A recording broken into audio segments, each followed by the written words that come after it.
No, man, those drunk eyes. Those are Drunk eyes. I can't tell. Look, how's it going? How's it These going, are not folks? eyes of these are not eyes of a sad dog. That's a dog that realized that he's God. What the hell? Gentlemen, please, let's do this right. Yes, let's do this correctly. No, DJ Sue, you do it, not me. I did the last time. You got it. Last time we're doing it. Hi, everybody. Welcome to Three Black Geeks, and we are doing the next 2 months. We'll be doing animated movies. You see, animated movies are a very important art form in film. Just real talk. I don't understand how a lot of you watch cartoons and you became 20-something years old. And you was like gay, and you kicked it away from it's you. It's called the media fucked over their childhood by it's telling them you funny. need to grow up. And I'm like, all right. See, for us, it is kind of funny for us millennials because we grew up with MTV and BET, which told us if you're not watching us, virgin. Second of all, that's the way it treated you. All three of us are cultured. We were able to do both. We could watch BET Uncut and then turn around and watch Sailor Moon at 6 a.m. after BET Uncut was over. So duality here. Duality. You know what? So with that being said, please like, comment, subscribe, tap the bell, and follow us on all the socials that you see right here: Blue Sky, Instagram, Facebook, and make sure you go to our Libsyn account, 3blackgeeks.libsyn.com, and visit us on 3blackgeeks.com. Yes, continue, gentlemen. Yes, sir. DJ Sue, true story. Me and Eris, I don't know, whatever reason, 1 o'clock in the morning, we're talking on the phone. I'm not going to work that night. Was it Jay smoked? Smoked at that time? What is that? Was it Jay smoked at that time? Jay smoked at that time. Jay smoke? No. Oh shit! Was I smoking marijuana? Grow up, nigga. I like how both. Did you hit weed? I didn't. Like both Chris said it like an aristocrat. Was it Jay smoking? Was it Kevin Smith? Flick. Chris, you barely eat edibles, nigga. Don't do that shit to me. Wow. Seems that you had a marijuana leaf today, Dwayne. I'm a casual drinker, sir. But yes, you are. Forget about that. But Eris, do you remember this? I don't know. We were talking about Inuyasha, some anime, Lupin. Who gives a fuck? Eris goes into a little rant. And you know what? I start hearing shit in the background. You know what I hear in the background? Head down, pussy popping. I turned to BET Uncut. Are you watching BET Uncut, Eris? Yes, I am. The only time we ever gonna see that Ludacris video. Tip Drew. No, that was to Nelly. this My day. bad. To this day. No, that was P Poppin'. Yeah, that was P Poppin'. Yeah. And no, to this day, what possessed y'all to put the camera on that woman's bush? I just want to know. Am I saying it was the wrong move? I think these two up here will not defend me and say, Dwayne, we need to see this, preserve it. Eris will be talking about the texture and the color of it. Chris will be like, Dwayne, Afro-American culture needs this in 1 o'clock in the morning. So when when that song goes off, tell me, do you see a Time Life commercial about gospel? Yes, I do. You're in the motherfucking 2000s, Dwayne. What never made sense to me was seeing Chopper Style on BET Uncut. When there was was that on BET? No, there was nothing in it. There was nothing there. It was that. Okay, what was right there? Was there like one more booty or something? I think it was like a little bit more like ass. The more ass version. Yeah, well, it's kind of like actually, it was just a light. Listen, it was just a tall, light skin with the yellow dress. There's a uncut version. No bullshit. There's an uncut version of Missy's 1 Minute Man that was on BET Uncut. There was a couple of them. That was a moment. Yeah, it was a moment. It's a moment. It's on YouTube. It wasn't a mainstay, that's for sure. Nah. That will go to. I will say this. I do miss the age of the 2000s because that's when the country was starting to really understand that we all came from different cultures around the country. I missed that. There was a mystery to that. You didn't know what niggas. We here in DC. We didn't know what dudes were doing in Montana and shit like that. So when we saw white girl, we was like, That was the look, Eris, there are Negroes like this. That was fascinating. That shit was fascinating. It was the lowest of low budget videos. Oh God! Then it was niggas taking video. They clearly recorded a video in a strip club and shit, grainy fucking lenses and shit. No, these was dudes shooting on super high 8. Nigga. What was the song that my boy had? The Bell Bondsman from Alaska.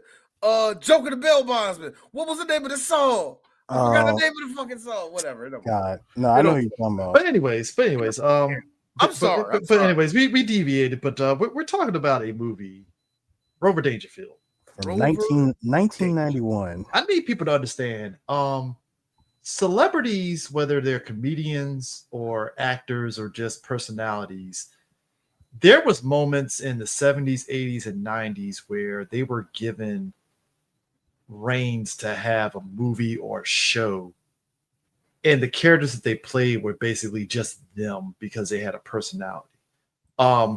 Bruce Willis at one point was a musician called Bruno the Kid, which became a cartoon, and bald kid, big ass head.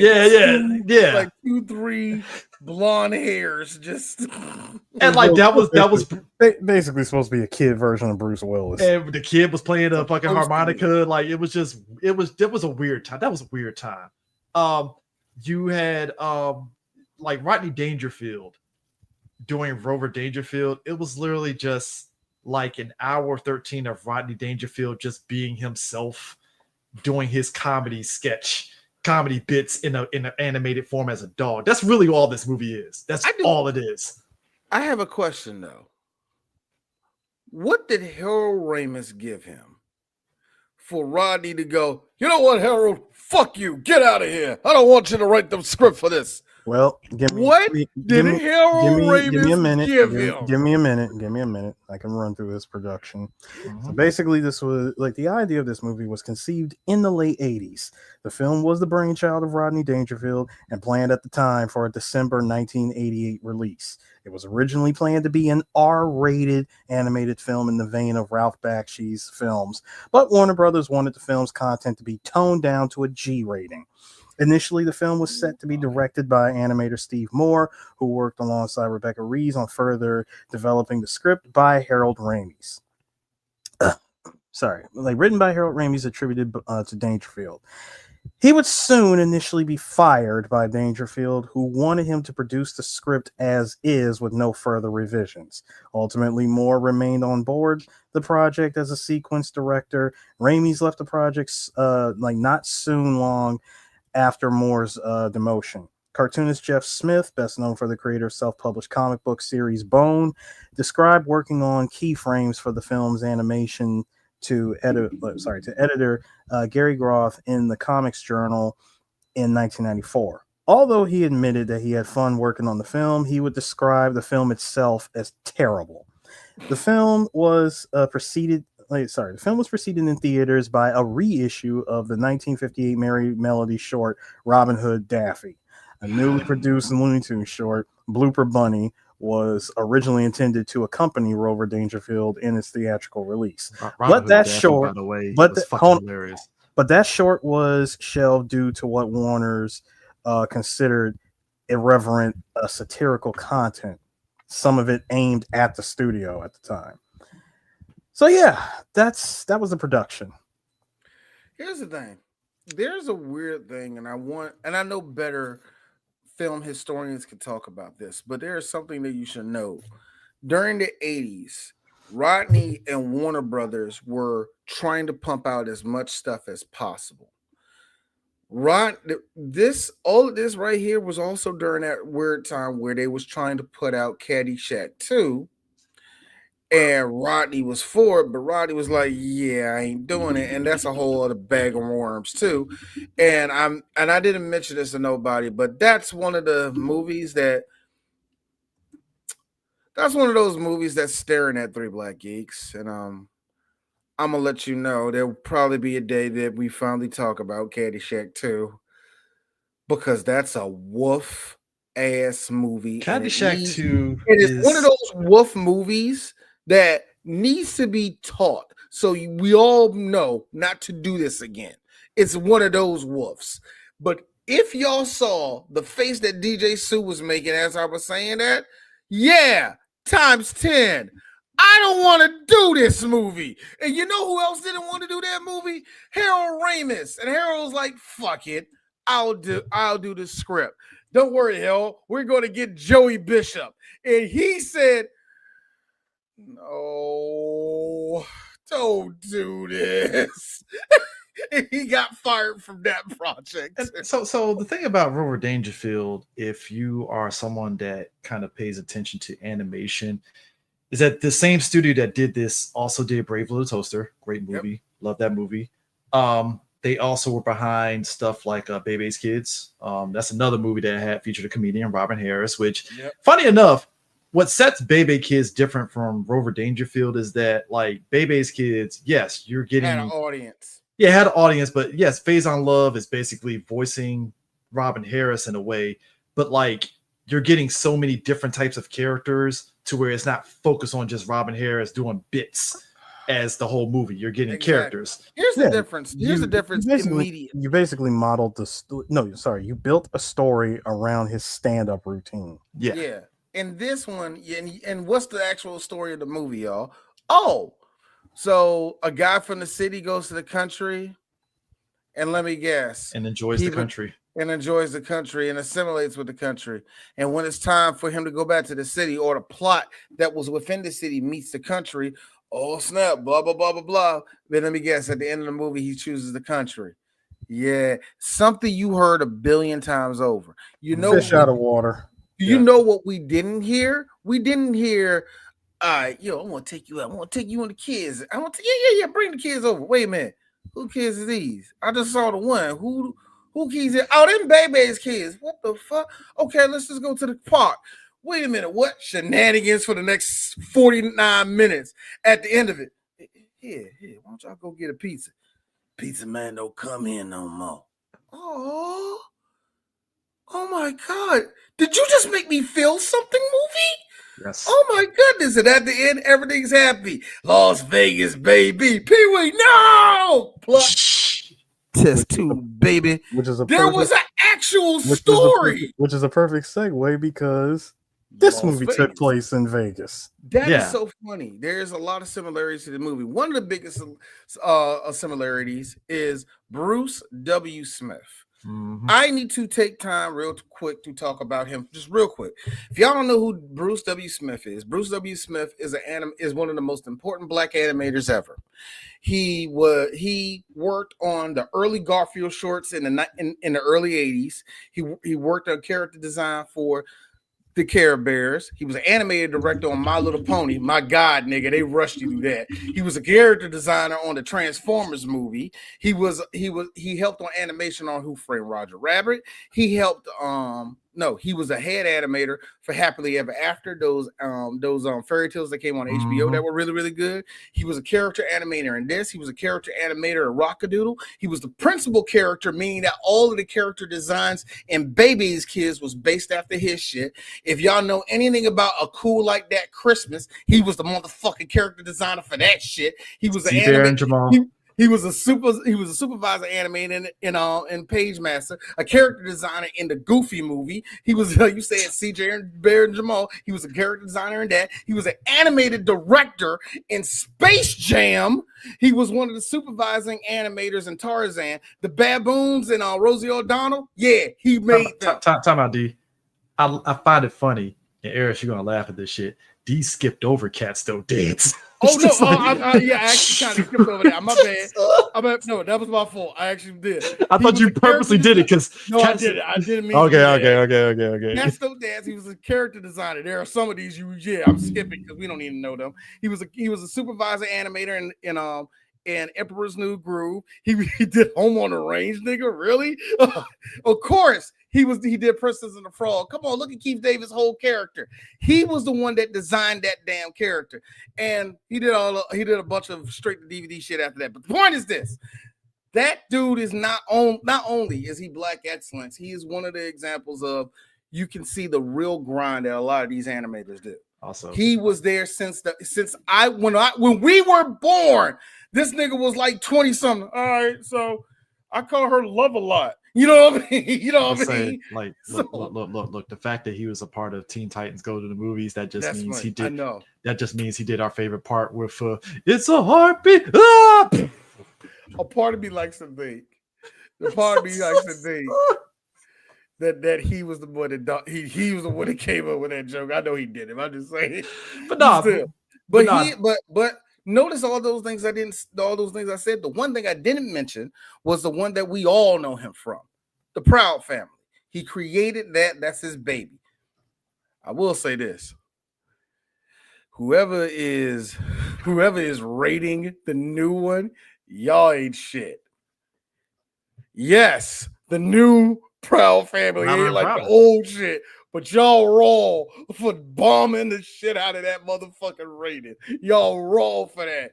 Just because those little black girls are proud and black, y'all was like, nope, one click. But nah, I like this can't movie. have this woke shit. But nah, Rover Dangerfield. Black women having faith in themselves. How dare they? It's to what Sue said. It's very fish out of water. Mm-hmm. Rover is a dog that, again, it's basically Rodney Dangerfield being Rodney Dangerfield. Yeah. And essentially, he is a dog to a showgirl in Vegas. And her boyfriend, who is basically ain't shit. Too big gangster. Yeah, too big gangster. Too big gangster.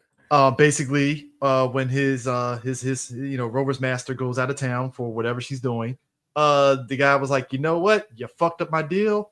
Time to fucking ditch your ass at the Hoover Dam. Chris, Chris, I gotta come on, Chris.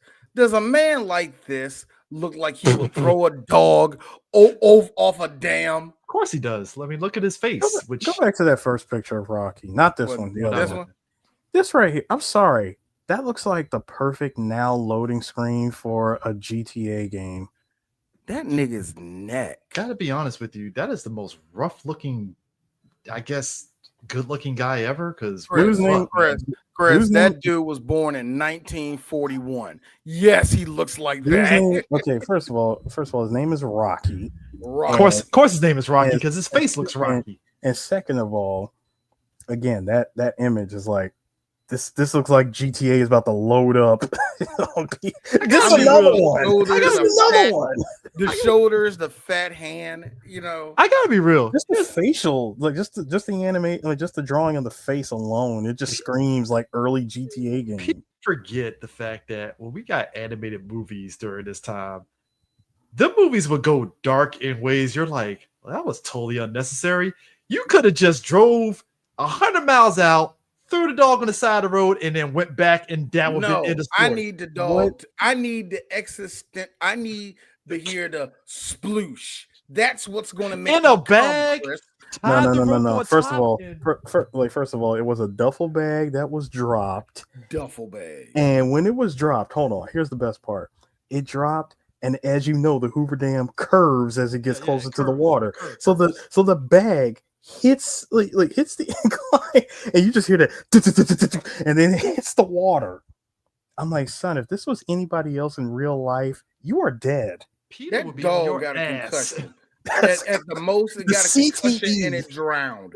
The CTE of whoever is in that bag that they're suffering right now. But you know what? Look, Harris, I think Rover's all right. I don't think he's like dumb or nothing like that. Gotta be honest with you. That's nightmare fuel.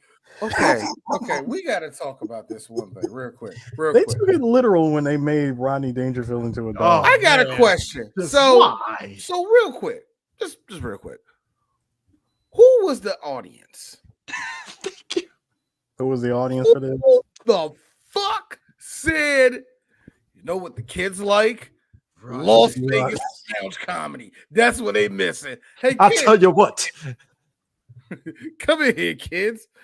I remember a time I was kidnapped and they sent a piece to my father. My father said he wanted more proof. Come on, you love that.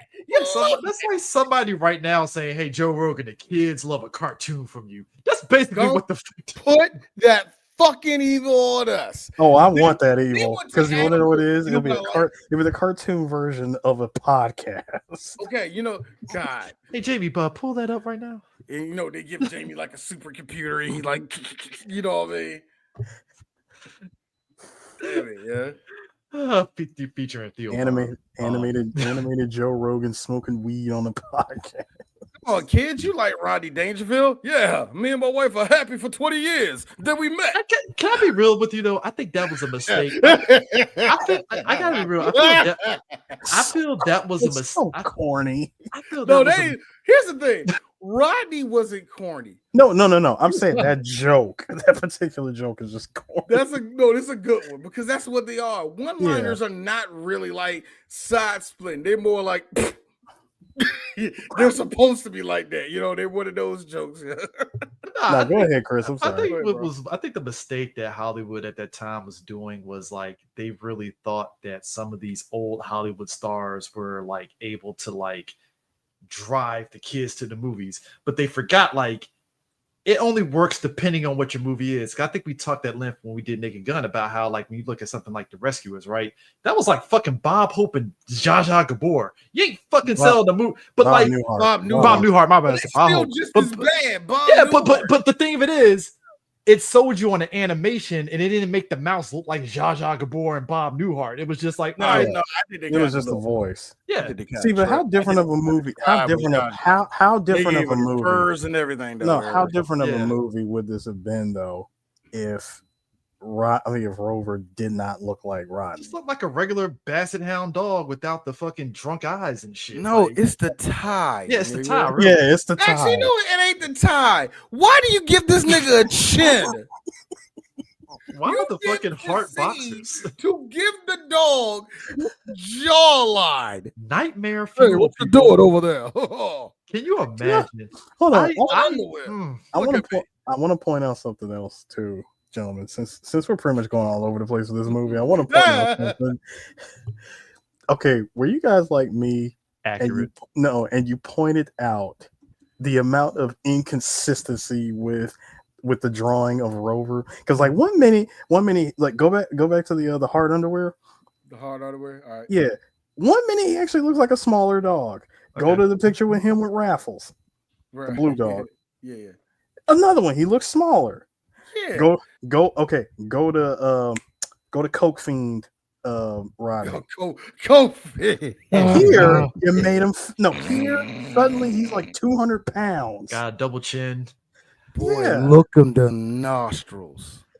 The cock eyes is what really kind of. Boy, that's a nigga that saw God and he liked what he saw. Well, but here's the one I'm thing. just saying. But Eris, you I'm make saying, a point about inconsistent. The inconsistency was just driving me crazy. Because we talk shit about motherfucking Rocky and shit.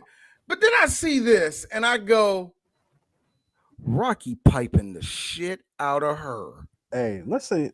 I'm just going. By the way, I'm actually mad. I don't have no pictures of this chick like that. By the way, shout outs to Connie, Rover's owner in this movie. Mm-hmm. I looked at her as the precursor because since this was supposed to be based on, it was originally supposed to be done by Ralph Bakshi or whatever. Mm-hmm. I'm looking at this like, hey Ralph, was this your inspiration for Miss Hollywood if she could? Always comes back to that fucking movie. Yes, it does, and it will. Because Eris wants us to know that it was a cool world and gave her a burn.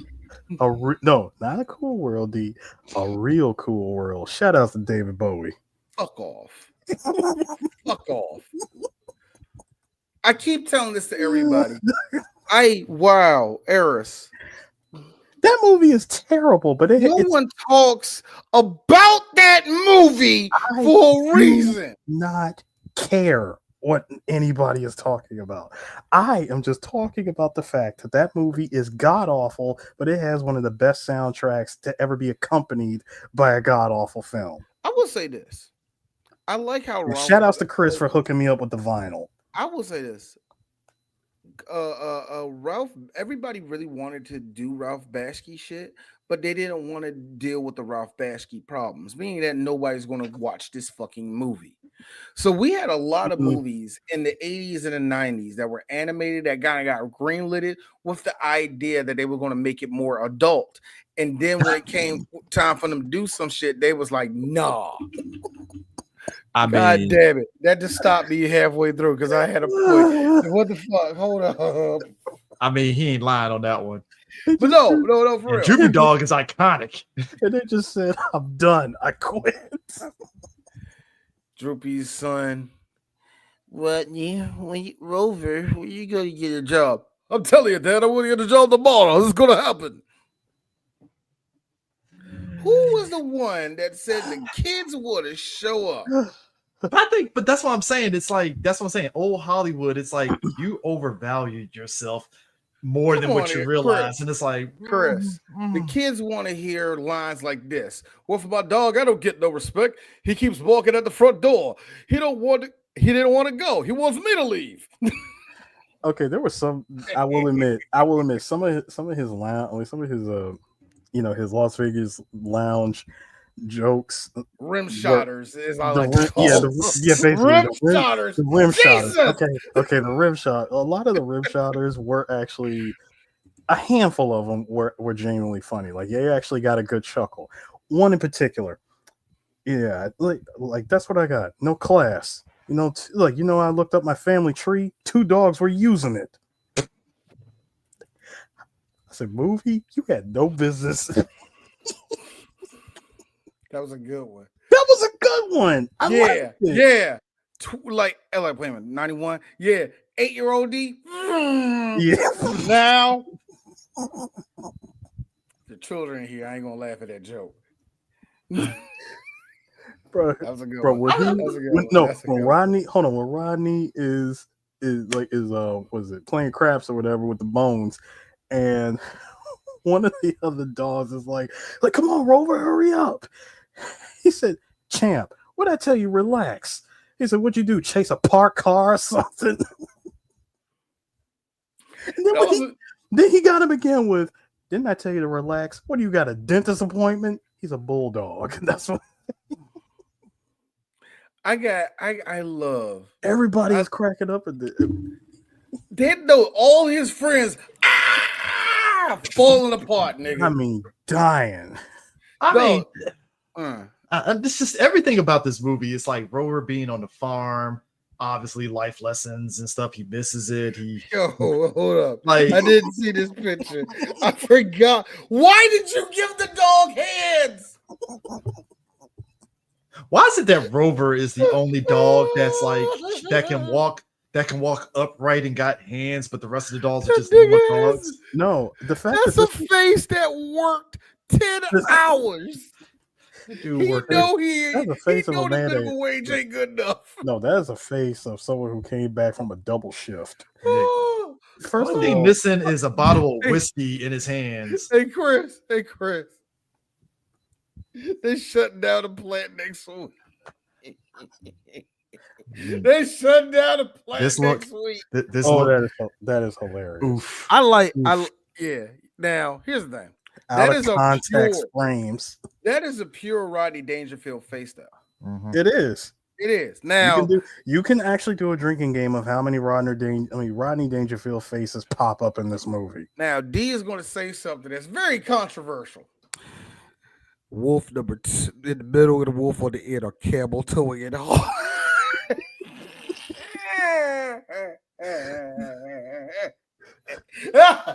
I gotta be real. You know what it reminds me of? This shit reminds me of? It reminds me of like how in the late 70s going into the 80s, they were still trying to sell us on George Burns. Yeah, they did. Ladies and gentlemen, George Burns has been mentioned on 3 Black Geeks. This is a crash course. He was a white guy, big ass ears, glasses, cigar. Was he funnier than Rodney? No. Was he funnier than Bill Cosby? No. Was he funnier than Richard Pryor? George Burns ain't really that damn funny. I got a third one. Don't let a mediocre boomer get wind of this. I got a third one. I got a third one that they try to push on us. Was he funnier than Dick Gregory? Fuck no. No. I have a third one, gentlemen. Bob Hope. No. Bob Hope was funny. No.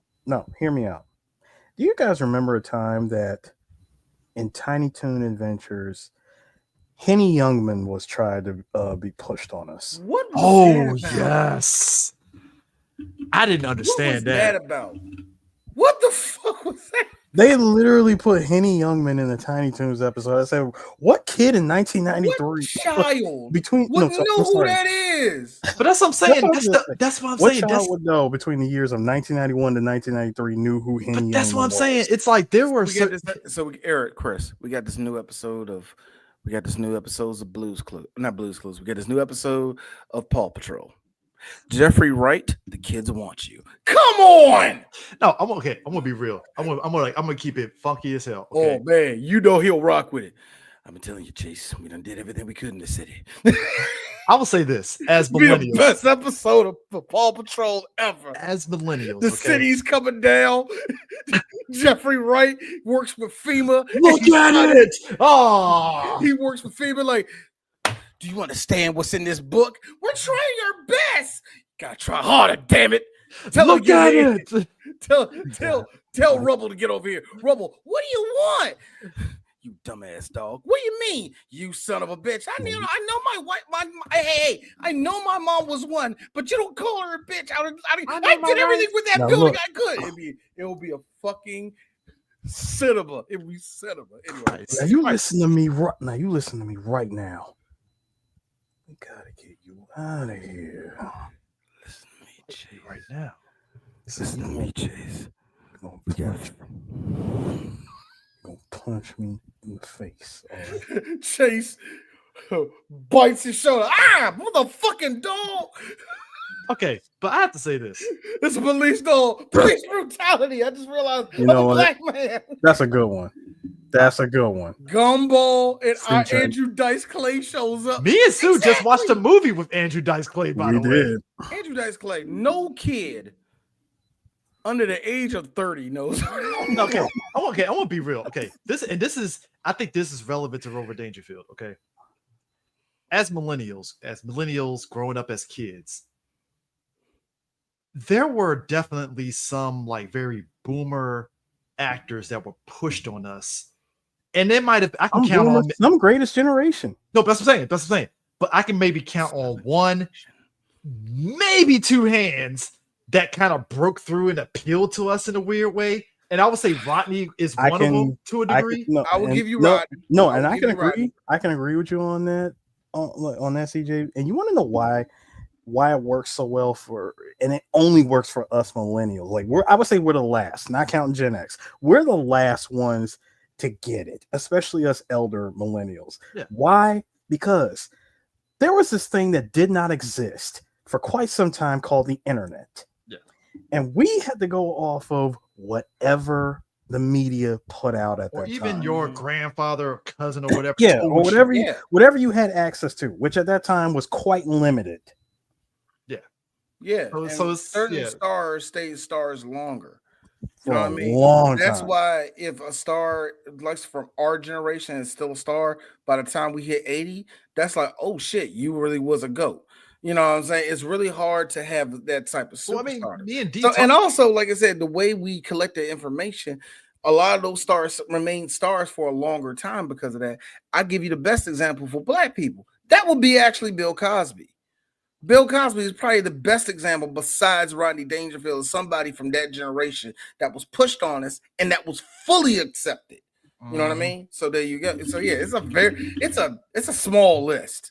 I mean, and that's like now we can point out people like Pierce Brosnan, Helen Mirren, freaking your boy Chris, your boy fucking Anthony Hopkins. We can point out old motherfuckers. I'll take another. Still have maintained. I will take another actor for me. Robert Redford. He appealed to me in a very weird way. Yeah, really, Chris? No, because it's like depending on the movie. Like when he did dramatic roles, I was like, oh, Robert Redford, he's actually pretty good. Like, okay, I don't mind that. I don't mind with that, I Chris, get it. but you do sound like one of those black people that go, I gotta tell you, John Hurt was a fucking fantastic. John Hurt, nigga. It's just I wasn't ready for the name. That's all I'm saying, Chris. I mean, river runs through it. You like fly fishing, fly fishing. fly fishing. But you ain't lying, John. Yeah, but it's like with like Rodney Dangerfield. I'm one of those people that I love Back to School. That was apex. Like Back to School was fucking hilarious. And Chris, that was the other thing. That was the other thing too. For us elder millennials, we actually came into knowing who Rodney Dangerfield was because he had a string of movies during the late 80s and into the early 90s, because right after this movie came out, what came out after this? Wait a minute, for what? For Rodney? For Rodney. I don't Ladybugs. know. What the Oh yeah. That was a movie that did do pretty decent business for him. Because it was like, oh shit, like it's Rodney Dangerfield being funny again. All right, cool. And then it helps that you have the supporting cast, including old boy that played in Sequest and sidekicks, being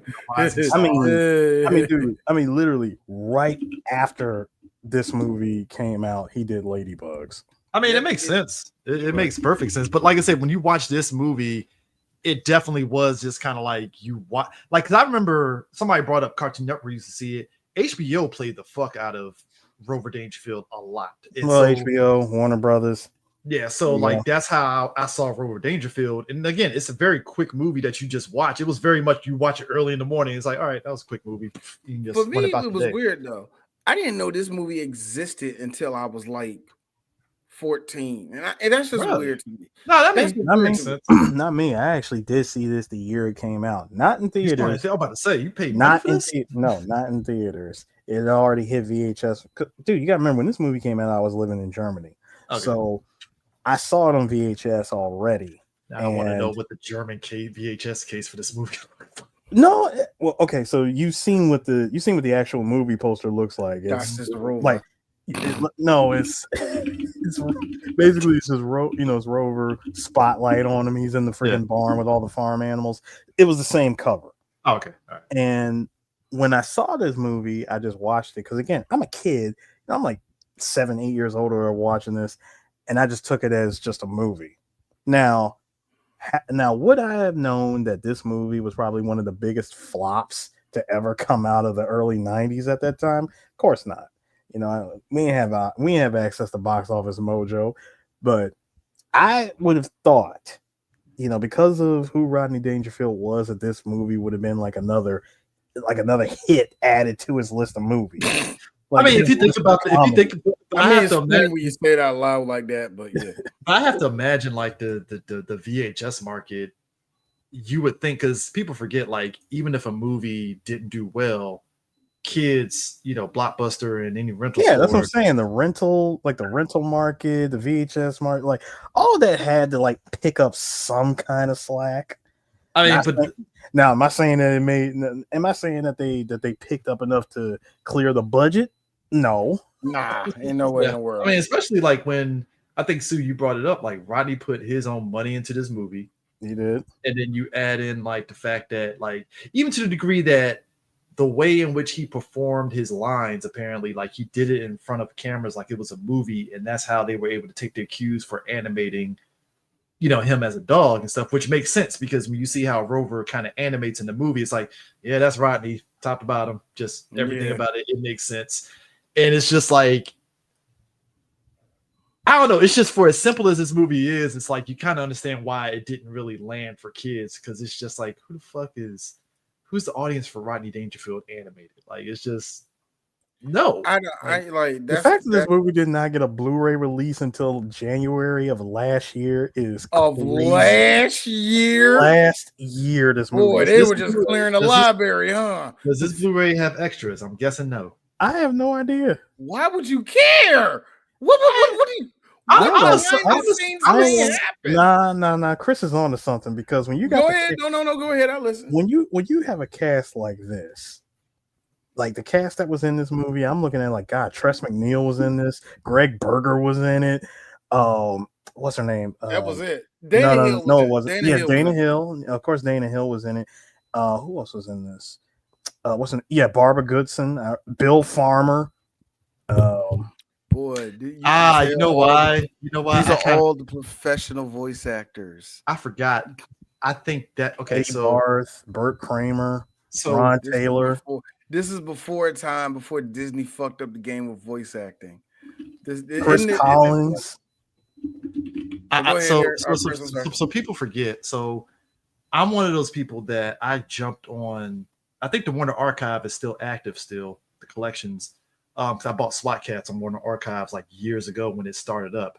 Warner Archive collection is actually pretty underrated because the thing about it is they basically give it to you. It's an on-demand service essentially. They don't have like back orders of all these films because let's be real, like why the fuck do we need back orders of Rover Dangerfield? Like what the fuck like why would we need to print this? Yeah, so if we do an on-demand service for Rover Dangerfield, it's like, oh, we can just print it right there. Boom, it's yours. And the Warner library is fucking insane. It's one of the biggest. It's probably I don't want to say it's the biggest library of all the film houses, but I think it might be. I mean, I think it might have the most outside of Disney maybe buying out some properties. I think it probably has the most. I mean, it's to the point that so if you're looking for, say, God, this is I remember one night years ago. Actually, no, it was during COVID. I had just went down the loop to see, hey, what's in the Warner Archives. I had no idea you can get all the seasons of Step by Step on Warner Archives. That was filmed in, yes, it was, because almost all the shows on fucking TGIF were filmed in Warner Studios. Mr. Cooper, Wayne's Brothers, Step by Step. Family Matters was too, wasn't it? Wasn't the Warner Brothers logo at the end of that? Yeah, I forgot about that.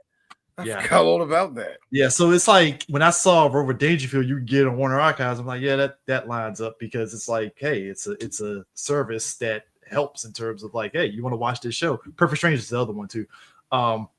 Like that. So oh god. So like when you said old, Chris, I got neck pain. So when you said Blu-ray, I was like, yeah, that tracks because Warner Archives is good for that because there are some there are people out here that want to collect these kind of movies just as a way of like, hey, this existed.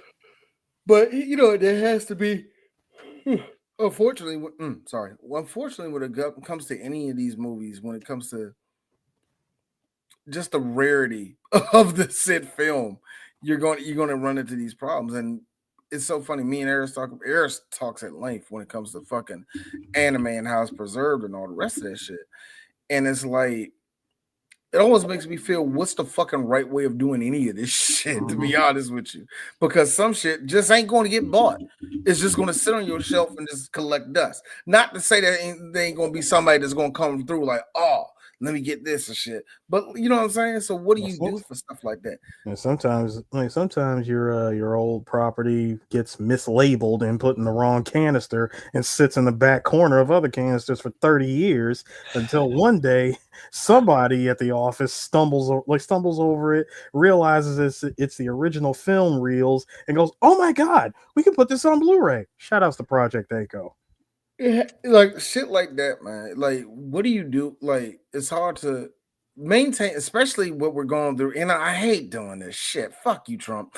But the shit that we have been going through in the world, for real talk, when it comes to media, a lot of people are appreciating the crazy ass aunties and the crazy ass. No, I'm sorry, not crazy.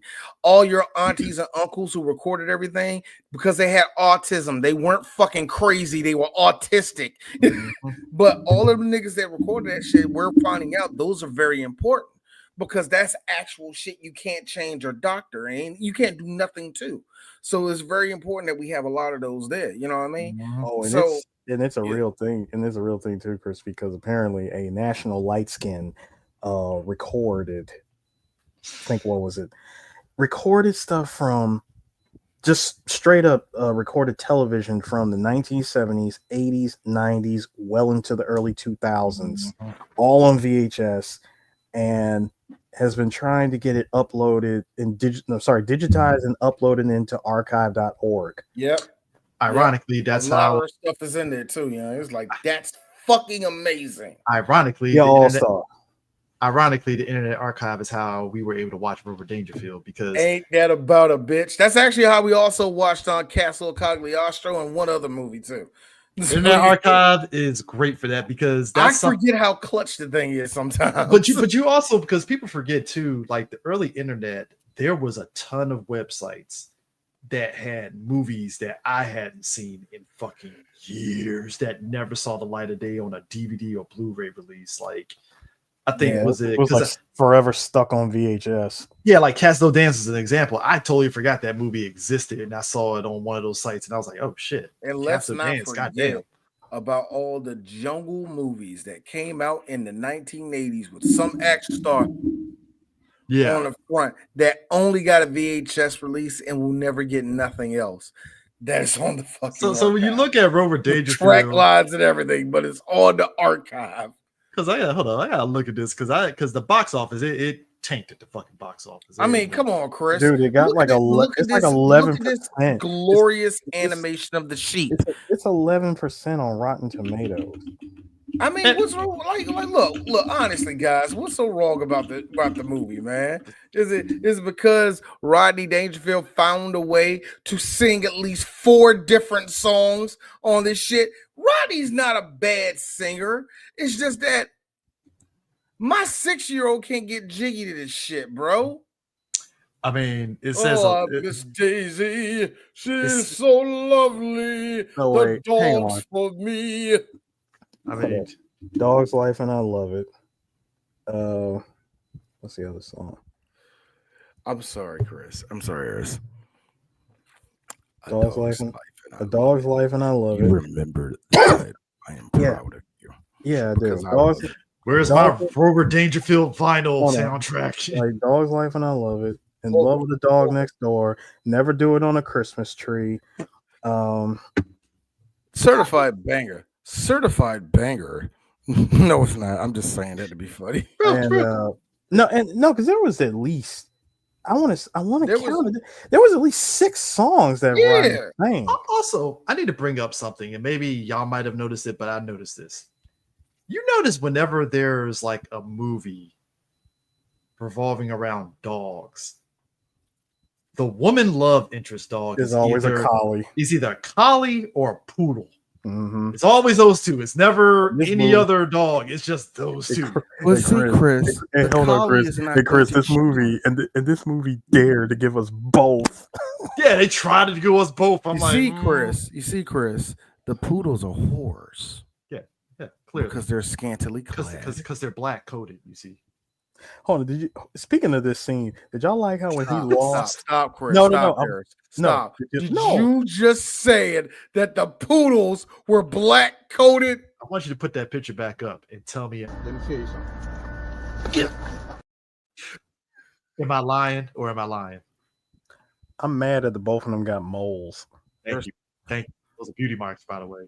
Yeah, the beauty mark, whatever. That's Gina. The one that Rodney is looking at, that's Gina. She actually has 3 kids over at the doghouse. She take care of the dog. Her boyfriend is this big ass pit bull. He went to the pound once, but he cool. He been putting this life on the straight and narrow. You notice the dogs that those two end up landing in was like the most like.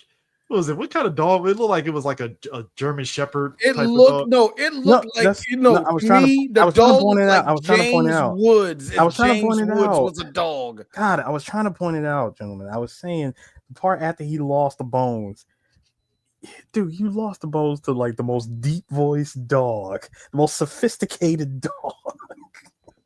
Yeah, get your asses over here. Hike it up. I want to smell both of them. Ain't gonna lie, you know that's what he did. You know he did that as soon as the camera cut to the next scene. That's what he was doing. My man, he did move all dogs do when they set themselves up and. No, when my man laid back and relaxed, he was like, pleasure doing business with you, Rover. We must do this again sometime. Ladies, forget water. From now on, it is champagne. And semen. Watching this movie again, because I do remember a lot of this movie line by line, because I told you I watched this movie a lot as a kid. hearing this movie now with all the extra sounds, I'm like, oh my god, I didn't hear none of that. Do you hear? There was one part where Dog. Rover. There was one part where Rover's on the Like, couch. there's like extra conversation. Eric, did you hear that though? When Rover was on the couch, he's flipping channels. You listen to me, you slut! You took my man. I'm like, Dude, when he was flipping rated G. when he was flipping the channels, here's me. Warner Brothers, that is 2 times that you will put a Looney Tunes. Like, stop. You put first you did a Looney Tunes theme song, and then you put Daffy changing the signs from duck season to rabbit season. I'm like, we get it, Warner Brothers. That being said, real quick, Eric, that being said, if you were a kid of the 1980s like us, Warner Brothers use Looney Tunes as much as possible back then. Thank you, Chris. That wasn't me. Thank you, Chris. Up until about 2005, when they realized we got Batman. That's when they dropped the Looney Tunes. More like they had to be reminded. Doing good, yeah. More like dude. More like they had to be reminded that they had Batman, because you went a whole 4 years of giving this Batman the animated series. But it's just, but I think the movie goes to what D was saying. I think both of y'all said about Ralph. It's like you like the idea of Ralph Bakshi without like what comes with that. Like it's like the movie teetered in that direction at times. Ralph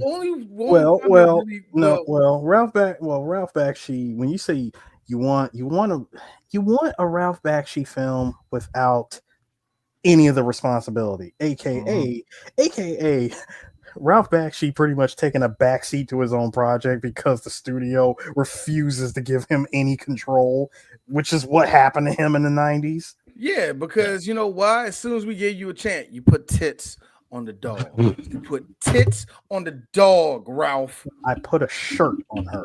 Get the fuck out. Get the fuck out. Yes. That's what they do. No. Yes, it is very Yes, it is very suggestively cropped. But it's on there. Hold on. It gets quiet. Did you have to give them erect nipples too? It's an aesthetic. We're gonna. All right, look. It was an aesthetic. Eric's like this. Look, Ralph. We'll do it, but we're gonna have to get rid of nipples. I quit. It's like, fuck you. I'm out of here. No, Ralph doesn't say that, Eric. He just grabs his stuff. Ralph, look, we can negotiate. We can note. And we'll let you do Cool Skin too. And note. Why do you think he was so mad when he drew Hollywood and he couldn't put them on? I'm pretty sure somebody there was like, all right, Ralph, we'll let you do Coonskin too. How about that? Look. No. Oh, no. Look. We're not even in the time anymore to do that. Also, Ralph said this. Come on. The niggas ain't gonna jive with this no more. The one black guy was like, hold on. Did you just say Ralph? nigga? No. Wrong joke, wrong joke, Chris. It was more like the black guy looked at him and said, "Did you just say jive?" Look, Chris, the 77-year-old executive who's trying his best. Ralph, Jesus Christ. This Ralph. is why we haven't been calling you. Jesus Christ. This is why we haven't been calling you, Ralph. I tell you, he should have cashed in early with Netflix. He should have. Look. I'm one of those people in Trump's America that's like, look, Disney, you're ditching DEI. If you're Chris gave up. He finally look. It's like this. Habibi firebombing got a missile tuck. If them robbers come through, then I guarantee that. I've been waiting. Me and Eric's been waiting on this for a while, nigga. Go ahead. It's like if Disney as a company, because clearly they have not been. We see you, Disney. You're kind of like looking at black projects like, we'll figure it out on promoting it, right? Look, you're already getting rid of DEI. Just go on ahead and give us that Blu-ray release of Song of the South. Just go on ahead and do it. Just they will never do it. Just do it. You're already there. You're already there. Harris, You're there. Harris, No. we need the undeniable IMAX. banger. Zippity doo dah, zippity Uncompressed. Uncompressed audio. Uncompressed. Hang on, hold on. The Negro race is inferior in every way. We need that. 4K steelbook. I need interviews. Thank you. I want the metal popcorn bit. I need interviews. Give me the interview with Ed Eisner doing this in the 80s. We can't do that. What do you mean you want to bring it back? They say colored in that movie. We can't do that. I want all of that. I'm just saying. I want all that in the Blu-ray. At this point, with all the companies basically playing in our faces, basically, fuck it, might as well do it. I'm just saying saying. against me. White America, y'all don't want to call us nigga. Do the second best thing. Drop Song of the South on Juneteenth next year. You know what? Fuck that. Really hurt us. Putting on Martin Luther King's birthday next year. They already did Next enough. year. They already did enough. No, dude, they already did enough. They held the inauguration on Martin Luther King's birthday. See, that was. Hold on. Stop, Eric. Stop, Chris. Fair. I will say this You though. got me. I will say this though. You can't up that ante any more than that. I will say this though. Life has a funny way of playing because despite all the fucked up stuff, I like how stupid this administration is because that sad ass fucking army parade with the creaking of the wheels. Squeaky wheel. I swear to God, I died because you would think that was somebody that manufactured the sound, right? I think they did. Nah. No, they didn't. Chris. No, Chris, they didn't. This is what happened. They got all braced. They heard that bitch squeaking. The corporal that's over all that shit. Nah, let it go. Fuck this nigga. I'm working on a weekend. I ain't supposed to be here. I'm gonna say it. The way that way that wheel squeaked. It You would think the way the way that wheel squeaked, you could have swore that this was something out of a Hanna-Barbera cartoon. Right? The Barbarian. Flintstones. So, Eris, now I'm thinking that I just see feet underneath the tank and they're just Top Cat. You said Top Cat? Over there. Like Top Cat, like anything from the Hanna-Barbera era. That squeaky wheel, it just sounded like it came out of out of that stock sound effect room of the Hanna-Barbera era. Be real, man. Look, I know every episode, but look, this Trump's America. There's gonna be them jokes and stuff because I'm sorry, ICE coming out of a Hertz truck to get illegals is like sad and fucked up, but it's like It is. this is where we're at right now. But listen, we're gonna take the opportunity to talk about it on Beyonce's internet. All right. We got to, you know, we have to because I just look. It's one thing to watch like like The Naked Gun or like Airplane and stuff, and they're mocking Nazis and all that stuff, right? Like I feel like the fact that we're living a Mel Brooks movie in real life. It's just like Wacky race. Penelope pissed off. That was another one. Yes. Here come Dick Dashley. Here come Dick Dashley and Muttley on the way up. Don't forget about Dino Man. Don't forget about Dino Man and Blue Falcon on the way behind him. I swear to God, the only thing that would make that scene perfect is of a dog coming and saying, just like Speed buggy tank. It was the speed buggy. Drat, double drat. It looks like looks like the Americans that are in front of us with a squeaky wheel. Muttley, you dumbass mutt. Get it. I can't think of nothing. Anyway. we're living a Mel Brooks world. This is just fucking hilarious. I'm sorry. Chris, Sorry. Chris, I'm the comedian. Look, I'm the comedian. No, I am the comedian from Watchmen. It's all a joke. Yo, D is just letting y'all know. P. Heskett's gonna kick down your door and try to throw you through a window. And I'm just gonna say it, bloody face and all. It's all a joke. Hey, Eris. Bathrobe and all. Eris faded back and just disappeared. Eris fighting Elon Musk in an apartment, throwing coffee in his face. Hey, y'all, look. In other words, y'all, You don't want your top military guards to be decapitated, heads on pikes around the Bastille, okay? You don't want that. La résistance! Okay, you don't want any of that, okay? You don't want that to happen. And apparently, it's the law. I know it's the law. No, I would say CGI fight choreography. dude, Oh my this God. world is crazy. This country is so low effort. It's not even funny. I like I how can't tell you. people let us set up the whole country and go, all right, niggers, just make sure everything look good. Yeah. All right.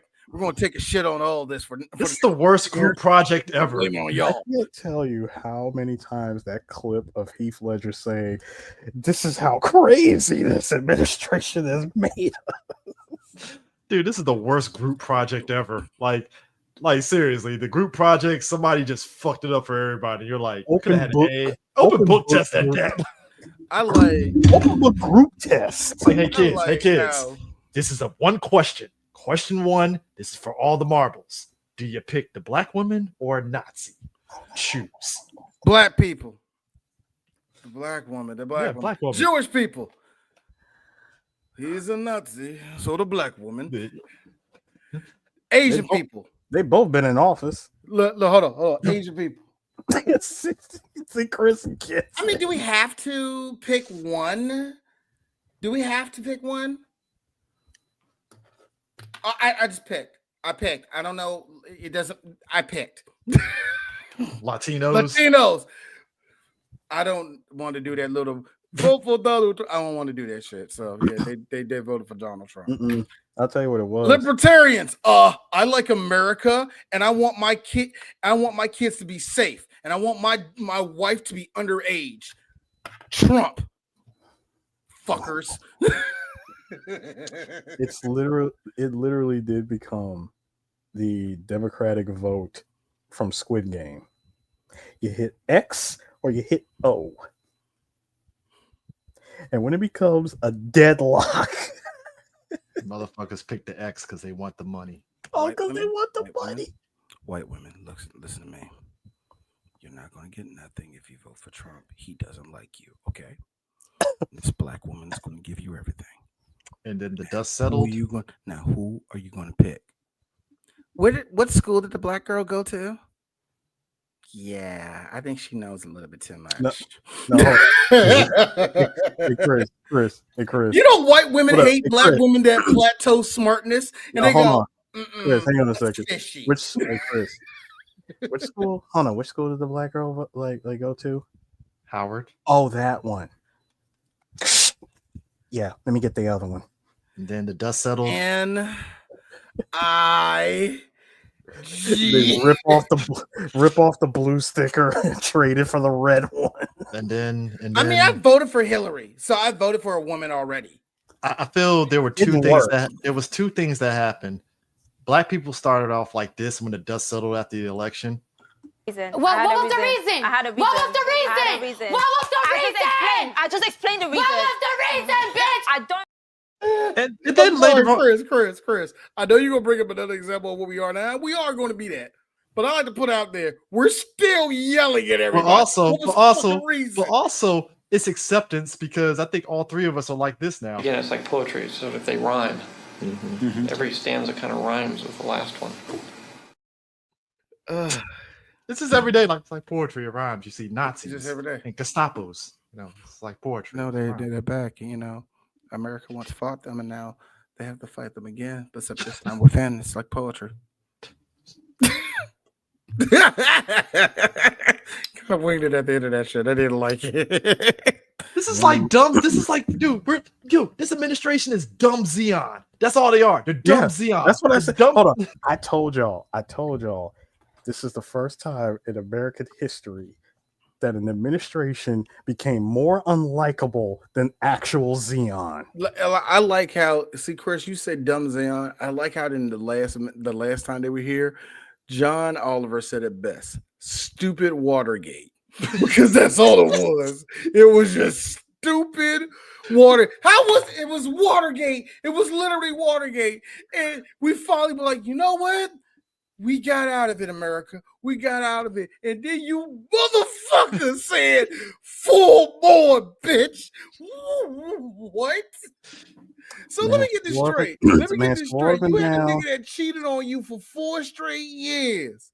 He come back 4 years later. You like, I mean, the other guy's nice, but he be falling asleep, and I still want, like, you know, fucking, like, talking and shit. And at least Trump listen. That's what it went. That's how it up and down. This man swore up and down that he was going to release the files, and then suddenly, over the course of Black History Month, finds out that his name is in it so many times that hang on. I'm sorry. Found out that his name was in it so many times.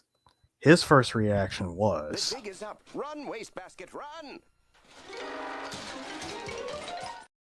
Eris, this man. The wastebasket was all the rest of the pedophiles that know their name is on that list. It is so funny about this list because Democrats are like, fuck it, release the list. I know there's probably some Democrats on there. Fuck them, release the list. Oh yeah, they said straight up, like, look, we don't care anymore. No, we ran out of fucks. No. Not that we don't care. It's open season on anybody and everybody. You know why, Eris? I mean, not why, but you know what's going to happen if they released it and we see 3 Democrats on there? You know what's going to happen? Jasmine Crockett. Get them motherfuckers. I told you. I knew that nigga touched little boys. I knew that. Because that is exactly. No, they don't care. Get them out of here. They don't care. It's like, all right, get them out of here. We don't care. But what if that person you're getting rid of is like your friend? And you really like your friend? There's no love lost. Like, come on. Like, dude, the FBI redacted Trump's name. That's how you know he's guilty as fuck. Like, what are we doing here? Like, come on. Like, they really redacted his name. Well, yeah, Trump, multiple times. You can't keep getting away with it. Rover Dangerfield, ladies and gentlemen. Rover Dangerfield. Rover Dangerfield. This is what we do to Rover. This is what we do. No, I hate this country so much. I swear. I mean, you're going back to Japan, dude. No, so, it ain't enough time. Okay. Anyway, this is what we do to Rover Dangerfield.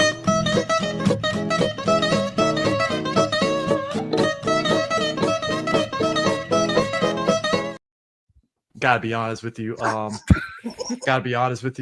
We didn't put out an episode on it, but that was us when we watched Jurassic World Rebirth. Oh, that movie. Ooh, woof. Yeah. No, we put out. Look, we put. Oh, well, we did the video. My bad. Yeah, we did the review. My bad. We did. But that was us. That was us. That was us literally dragging that. Can I say? Harris is the ukulele. It was the SpongeBob ukulele for you, wasn't it? It was. Can I point out, going back to Rover Dangerfield? I know this was a super long deviation, but can I point out something? It's a 1 hour episode. I think that this movie. No. Listen to me, sir. This movie almost gained a second win off of Tress MacNeille alone. Really? Tress MacNeille. Well, no, I'm talking about when you watch the movie. When you watch the movie and you listen to Tress MacNeille, she is legit funny in this movie. Okay. Tress MacNeille got to spread her legs and run a little bit in this movie. It's but it's people like Tress that really proved that this was a different era, because this was during that era where they were getting professional voice actors to do all their work at that time, and not getting celebrities at the time to do all this shit. And that was the one thing I was looking through here, like, who was in this movie? And the only person of real, let's just be honest, that has any star power is Rodney Dangerfield. That's it. The only other thing we got is the woman that did Daisy's voice, who did that. Yep, who would go on to be the singing voice for Cameron Diaz. And here's the thing: professional voice actor. Most professional voice actors can sing. And that's why, despite him being a gay man, when Kevin Conroy started singing "I'm Blue," all the girls, Man, I got Boy, they heard that baritone came out like, oh my god, he's singing, Batman's singing. And then not only like also in this movie, we were, God, this movie did come out like 3 years prior to my favorite series, my favorite animated series on USA. We got both Dana Hill and Greg Berger. Dana Hill and Greg Berger 3 years before playing Charles and Mambo, and of course Cornfed from Duckman. Dana Hill would, because of her, if for anybody that don't know Dana Hill's voice off of just Charles and Mambo, I give you another one you probably don't know her for. Max off of Goof Troop. I was say Max off of Goof Troop. Off of Goof Troop, not the Goofy movie, the Goof Troop. Now that being said, because of her, and I don't want to fuck up her name, but girl that does Bobby Hill's voice got to run because of Christine Cavanaugh. Mm-hmm. That Christine Cavanaugh. That ain't her name. No, that's Pamela. Pamela, what's her name? Sorry. Christine Cavanaugh she was Dexter. I know she was Dexter's voice. Pamela Aiden. Pamela Aiden. Thank you. Because Pamela Aiden is a writer and a comedian too. But no, I'm just gonna keep it real. You're a voice actress and you kill at that shit. Because of Dana's voice, I think it gave her a pathway to do that little tomboyish voice. Which I gotta say, King of the Hill, I'm cool with her still doing Bobby's voice as a grown ass man. I thought I wasn't gonna like it. It actually kind of still fit. Hey, look. I may do a review of this new season of King of the Hill. I know Sue. Look, real quick. I know people are kind of like feeling weird about Khan's new voice. Makes sense. It's Ronnie Coleman from The Daily Show. I think he needs a little bit more time. I think do the voice. I think he's way too authentic. I see what you mean by that. I will. Be fair, if you got another girl to do Lauren Tom doing her voices on there, it's going to be like, they're not Asian enough because she had the right blend of Vietnamese. But not. It is. Speaking of which, real quick, we talked offline. We're not doing any of the Land Before Time movies. We'll probably do the first one, but that's it. I will tell you this. I'm sorry. No, wait. Hold on, D. Hold on. We are going to do the first. No, D. Hang on a second, Chris. What Land Before Time movies? There's only one movie. I know. Oh, I'm saying. Right, duh. I'm saying. Yeah. Why the S? I forgot. There's only one Aladdin movie. There's only one. Yeah. Whoa. Time out. Trilogy and a show for Aladdin. Put some respect on those movies and the show. Hey, Chris, respect these balls. No. D, I got you. Chris, I need you to remove the nostalgia glasses for a hot second. Two remove, please. There was only one good movie. The second one was literally a 90-minute episode from the TV show. And the third one, honestly, is what the second one should have been. Yeah, and we had the TV show, which was pretty decent. And the TV show, which TV show was cheap, very cheap. And we just be real. All those Disney afternoon cartoons were Goof Troop was good. Gargoyles was good. Hold on, cheap. Now Gargoyles. No. Gargoyles actually had a budget. Gargoyles had a budget on that. Gargoyles had a budget. Goof Troop, I would say, probably had a better budget than Aladdin, and. Let's I like how Aladdin wasn't given a budget. You can tell. Let's just keep it a full stack here. Whatever budget was given to that Aladdin show was the same budget that was used to make that second movie. And it was on the same. I'm gonna hit you with nostalgia with Eris. It had the same budget as Marsupilami. Yes. But the point is, no. And the worst part. Hold on. No. Hold on. Hold on. Wait, I got. No. I got it. Hold on. The Bengay is over there. Listen. This show had bonkers level budget. Bonkers. The point I was making. The point I was making here is there was 13 alleged Land Before Time movies. 13. I'm on it. 13. So I got a question. 14. 4 after the third movie? What were they looking? Yeah, there was 14 movies. 14 the last movie came out in 2016. That's when they said we're done. You want to know what's crazy? The fact that this thing had a TV series that only lasted one season from 2007 to 2008, 26 episodes. Yeah, TV series? It did. 26 episodes. Universal really did that. But anyways, we're only doing the first movie because that's the one that was memorable and everybody. It's the only one that counts. Yeah, that was during the time where it was like we got a super serious dinosaur movie. But anyway. One more thing. What was his nigga name? Rashes. Raffles. Rashes. I put some kind of respect on this movie just off of my own nostalgia because I did watch this a lot as a kid. I don't blame yours, but I had to get back joking. Yep. But yeah. Ned Luke. Mm-hmm. Ned Luke had a career to me where he had every right. 2 years before he got his chance to do GTA 5, he said, "You know what? I'm done. I'm semi-retired. Come on. What kind of work do I really get, man? I don't really want to do this a lot. Whatever." And then 2 years later, his agent like, "All right, check this out, Ned. I don't know what this shit gonna work, but they need a dude that look kind of like you. So go ahead, try it out." He went in the tryout and he ended up being in, let's just be real, a video game that's in the top 10 greatest of all time. I mean, the story and just characters are just he's like to go from pretty much nothing to being in one of the biggest things ever. You're gonna die and your great grandchildren are gonna still see that game around. That's kind of how powerful that is. That's just amazing to me, man. That's just kind of cool. What's next on our document? What's up, sir? What's up? Oh, just the plot of this movie.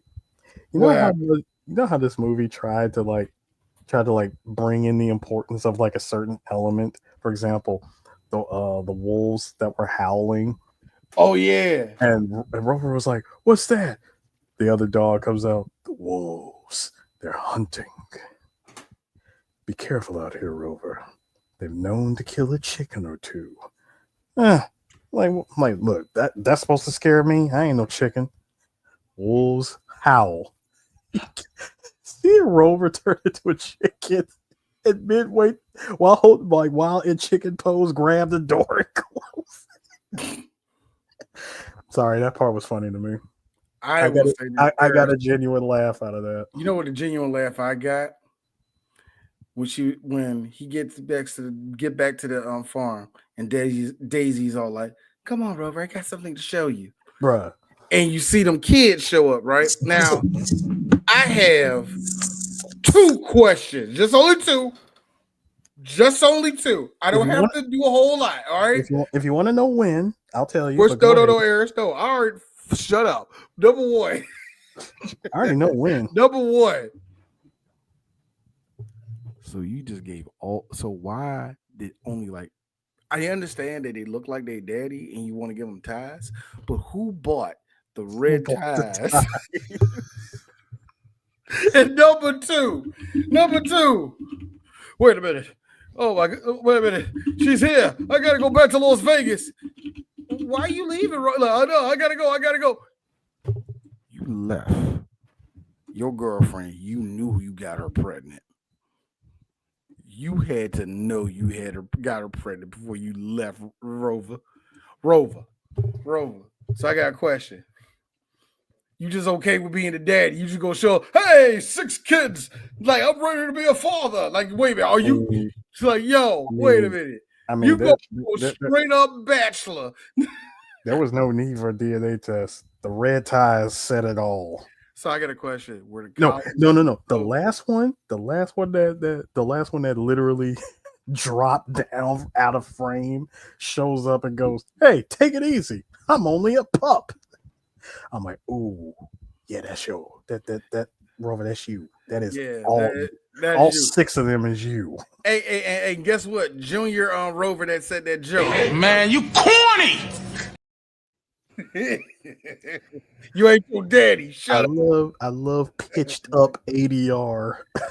Pitched up ADR. And look, he's playing with his kids, and I'm like, hey, yo, Rover. Again. The sweet moment. Sweet moment. The sweet moment when he's teaching his kids cards. He's like, hey, he's like a straight flush, like what's this? Full house beats yada yada yada. And wouldn't you know it, I had the jackpot. I got a full house. I'm like, yeah. He was already never going back to Vegas. I'm like, bro, you got a whole family. You are landlocked. Yeah. But why are you gay? Well, I heard that, not yours. I was just saying, why? I got a full house as a father. Gay. No. And the part got me. I will say this, Eric. It was such a 90s thing to do, but I'm not mad. It's about to go off. Oh, I'm gonna catch you. Hey, if I want to catch you, I'll catch you. It just went off. I'm like, Rodney Dangerfield, everybody. Great Rodney Dangerfield, everybody. We've enjoyed him for the last 2 months. We've enjoyed him for the last 2 months of production. Anyways, I understand why John Peters kept him around, Warner Brothers, but at the same time, I know one of them execs, man, if you tell Rodney I'm take his ass off the goddamn lot, if I see him up here one more time, hey, I had my father left me. He didn't want me no more. That shit, if I hear him one more time. So, what we have next? Anime. Oh, anime. This one, I don't know when this one we've been wanting to do for a while, and it's finally time for us to do the first season of a show that blew everybody's fucking balls off. Attack on Titan. The first season of Attack on Titan. I will say this real quick, before we end this. For me, Attack on Titan, the second I saw somebody get bit by one of the motherfuckers, that's when I was like, what are we dealing with as an anime here? Hold up. And then we saw the one, my favorite Titan of all. Yo, move! Nah, my favorite Titan was like during the first episode, long hair version that posed like this. I think the Busey jokes are going to come out next week too. Oh yes, I will say this. There's a couple of regenerator Titans. Son, that regenerator head turn with the smile, and oh god, it was that fresh perm long hair that just had me like. I think it's more the idea. Nightmare fuel. This is nightmare fuel. I think it's the idea of swinging on the motherfuckers, kicking ass, going directly in their mouth. I think the thing that got me with this anime was like, all right, action and all that stuff. I think the thing that kind of, I ain't gonna say it blew up a red flag for me. It was more like, I hope you don't fuck this up, was the mystery of it all. In that first season, slow built up mystery that you really didn't see pay off until later seasons, but it was like this first season really had you kind of like, number one, you're wondering, what is this world? Number two, you're trying to understand the whole, leadership structure of this world, but also, where the fuck are these Titans coming from? That was always been my biggest thing. And I still haven't seen the last season, so I still don't know the full. Yeah, they explained it as so I still have mystery. Yeah, so, but that's what I'm saying. That first season had so much mystery behind it. And obviously, again, the show drops. The people that were like, I read the manga, and it's like, all right, dude, cool. This was one. This is also the anime for me that told me that the anime has changed on you. And I will admit that it changed on me before I was ready for it to. And what I mean by that, meaning that it hit the mainstream. Like Attack on Titan was probably one of the big ones that was so big it hit mainstream appeal, where people were like, have you seen this shit? And people were like really reacting to it, and people were actually watching and engaged with it. And that turned a lot of people who were at the time like in their mid-30s or younger going, you know what I didn't say yes to in high school, but I'm kind of interested now? Anime. And I'm going to be annoying as fuck about it. But that being said, though, Attack on Titan, it's while I won't say while I will refrain on its greatness of an anime, like where it ranks on a great scale and all the rest of that shit, to me it's one of the important ones just for the impact it made in all of it. So yeah, so we finally get to talk about that shit. Yeah, so yeah, Attack on Titan. Also, it was also the anime that I found out that people was like, you read the manga? Yeah. This is the first time you read a manga. Oh, and you're trying to keep up with it and all the rest of that shit. As a person that's been watching anime since 1992, it's expensive. So you got but I also feel too with Attack on Titan. If you just in terms of the series totality, it was probably the first time where the person that created the show, well, the manga and stuff, when they finally did the final season of the show, the manga had also just ended. That's a rare. At the same time, which is a rarity because it's like, and I think a lot of it has to do with just the fact that, like, when you look at manga compared to comics, manga, a lot of those creatives take their sweet ass time, like when they go through. Lucky. If they're lucky. If you're lucky, you can take your sweet ass time. I mean, we saw what happened with Bleach. And you saw T.A. Kudo, when he got to that last one before he came back, he was like, no, fuck you, I'm taking a break. Like, he took a break. Toriyama, to his extent, like, he was like, yeah, I ain't making Dragon Ball for a while, so y'all can stop looking at me. like you have to take that break. And some animators, some manga artists, they luck out, like your boy on that did Berserk, but he lucked out and then finished his fucking work. And that's unfortunate about that. Yeah, because that means that Homegirl is going to be just deaf forever, and Guts is never going to have no closure. Griffith just took over all of medieval world or wherever they live at right now. Yeah, but anyways, Attack on Titan next week. We'll catch you guys later. Hey.